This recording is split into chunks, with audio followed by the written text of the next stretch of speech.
sudah memilih rezim devisa bebas dengan kurs yang mengambang, maka ya otomatis nilai mata uang akan mengikuti seberapa besar kekuatan permintaan dan penawaran terhadap mata uang itu, terhadap rupiah itu, dan dibandingkan dengan mata uang negara lain.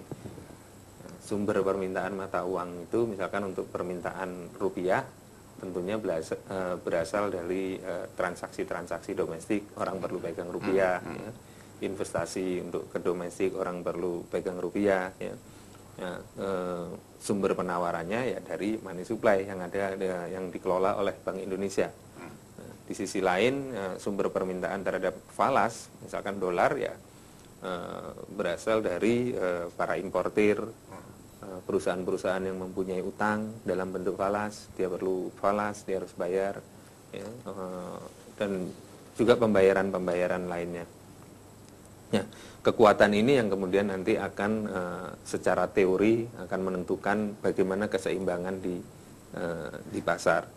Jadi ketika Indonesia sudah memutuskan sebagai sebuah negara bahwa rejim yang akan dipakai adalah rejim devisa bebas, dan itu dikuatkan dengan undang-undang, ya. Rejim devisa bebas kita ini undang-undang, Pak, dasarnya. Undang-undang. Undang-undang. Di dunia kita aja. Undang-undang dasarnya. Undang-undang. Pakai undang-undang. Supaya nggak diubah-ubah. Saya lupa zamannya tuh zaman Ini mungkin harus diketahui umum. Mungkin zaman Pak Habibie kalau nggak salah, ya. Saya nggak hafal itu zaman kapan undang-undang itu diterapkan, dibuatkan. Ya. Nah, jadi karena sebagai sebuah negara kita sudah memilih rejim devisa bebas, maka otomatis semua komponen negara itu ya harus siap dengan segala konsekuensi dan segala manfaat dari devisa bebas itu. Ya. Jadi manfaatnya ya jelas ada, ya. Dengan rejim devisa bebas itu arus kapital tidak dikontrol. Coba bayangkan kalau arus kapital itu dikontrol, mungkin Pak Sugeng perlu beli dolar untuk membayar ke luar negeri, misalkan untuk pergi ke luar negeri perlu beli dolar, itu harus pakai surat izin dulu karena dikontrol kan, Pak. Mungkin Pak Sis dulu masih ingat itu zaman kita harus adu BI, ya, bahwa dia dulu harus izin dari sini, dari pihak cukai segala macam. Nah, itu kan proses birokrasinya juga panjang, ya. Nah, jadi ada manfaatnya dari rejim devisa bebas, tapi juga sama seperti free market, mudorotnya juga banyak sekali.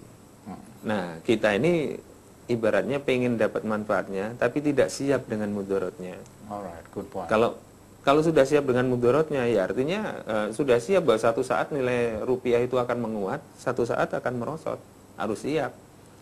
Kalau menguat juga bisa rugi bagi mereka yang sudah terlanjur pasang posisi di rupiah yang agak besar gitu. Tapi kalau merosot ya rugi juga gitu.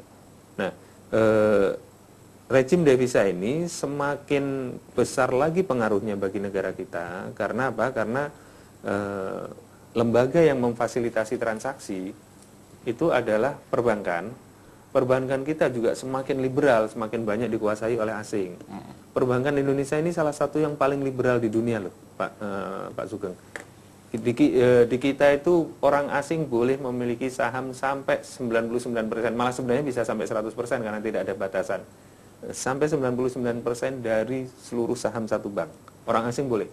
Negara lain itu dibatasi. Di Singapura dibatasi. Tidak hanya bank. Oh iya. Tapi bank ini kan ibaratnya tuh Zinedine Zidane-nya lalu lintas uang gitu, Pak. Ya, jadi di Amerika dibatasi, di Australia dibatasi, Singapura dibatasi, negara-negara yang liberal saja membatasi. Kita lebih liberal dari yang liberal. Nah, akibatnya apa? Banyak produk-produk perbankan itu yang sangat liar. Ya. Saya ada keluhan dari masyarakat, itu misalkan dia ini ada 4 bank asing yang saya akan permasalahkan nanti di DPR. Ya, saya nggak usah sebutkan di sini.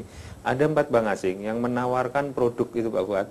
Itu kalau jadi pada saat harga rupiah itu masih 9.200, dia tawarkan kalau rupiah nanti merosot ke 9.000, jadi gini, harga rupiah kursnya adalah 9.200, dia tawarkan Anda saya nilai 9.600. Nah, Kalau nanti rupiah ternyata melebihi 9.600, Anda harus setor lebih banyak ke saya, 2 kali lipat. Nah, tapi tidak ada limitnya. Tapi kalau rupiah nanti ternyata menguat sampai 9.000, di bawah 9.000 bank cut. Jadi bank tidak lagi berdagang. Jadi istilahnya ini agak judi. Tapi judinya nggak fair. Judinya ketika rupiah menguat, bank rugi dia dibatasi. Iya, bandar selalu untung. Bandarnya batasi 9.000. Tapi ketika bandar untung, itu nggak dibatasi sampai.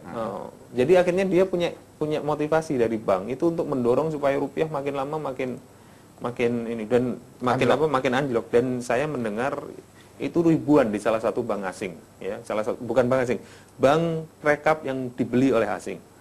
Kalau memang rejim devisa bebas yang dipilih, pemerintah harus melakukan mitigasi risiko terhadap APBN. Kita telanjang, Pak. Penerimaan minyak kita tidak di-hedging. Pembayaran utang kita buru-buru, nggak di-hedging. Selain nggak transparan, nggak di-hedging. Jadi berapapun kursi ya kita terjun bebas di pasar. Utangnya dolar. Corporate kita juga, saya rasa corporate sudah banyak yang melakukan, tapi tidak semuanya. Nah, jadi ini yang memang harus dilakukan. Nah, hemat saya, kita belum siap masuk ke devisa bebas. Jadi saya lebih serak sebenarnya dengan devisa terkendali tapi terbatas. Nah, kenapa saya ada kata terbatas? Karena birokrasi kita itu korupsinya luar biasa. Politisi kita korupsinya luar biasa. Jadi kewenangan untuk mengatur falas, misalkan Pak Sis perlu falas itu harus dapat underlying transaction apa segala macam, itu pasti akan bisa jadi sumber korupsi. Nah ini yang memang harus kita sadari bahwa kalaupun kita masuk ke rejim devisa terkendali itu ekses negatifnya juga banyak dan pemerintahnya sendiri juga harus cukup kuat karena kalau tidak di backup dengan cadangan emas yang cukup kuat itu ya omong kosong. Rejim devisa bebas itu dia harus rejim devisa terkendali itu terkontrol itu dia harus tahan terhadap serbuan. Itu mungkin Pak Sugeng. Good point Pak Dan. Saya mau ke saya simpan Pak Fuad dulu ya. Pak Sis, ini ada mitos Pak Sis sebelum menentukan kebijakan yang lain daripada rezim devisa bebas itu, saya mencoba mewakili pertanyaan saya ini Pak Sis. Mitosnya begini, kalau rupiah itu bebaskan ini, atau kedua rupiah itu rendah nilainya dibandingkan dengan dolar, itu mitosnya ini ekspor kita akan naik pesat kan gitu. Sebetulnya berapa besar sih Pak Sis hitung-hitungan gut feeling ini? Apa betul yang dieksportir ini diuntungkan gitu loh Pak Sis? Khususnya di sekarang ini gitu, pada krisis ini Pak Sis. Pasti kalau nilai rupiah kita merosot turun, itu eksportir menerima rupiah lebih banyak. Tetapi juga kita perlu ingat bahwa banyak sekali ekspor kita yang bahan bakunya juga impor. Kalau seperti sepatu itu kita ekspor banyak sekali, itu 90% bahan bakunya impor. Jadi itu memukul kita sendiri juga. Kedua, bahwa sebenarnya kalau kita bicara negara kita devisa bebas ya, antara negara penganut rezim devisa bebas dengan yang bebas itu variannya banyak sekali. Itu bukan berarti kita bebas tanpa aturan juga. Saya ke Taiwan, rezim negara devisa bebas, mau masuk pun sebelum landing kan disuruh ngisi bawa berapa dolar. Waktu pulang juga. Amerika juga begitu. Iya gitu kan. Jadi tetap Malaysia semua ada aturannya. Ya ada aturannya. Dan saya kira kita juga perlu manut itu.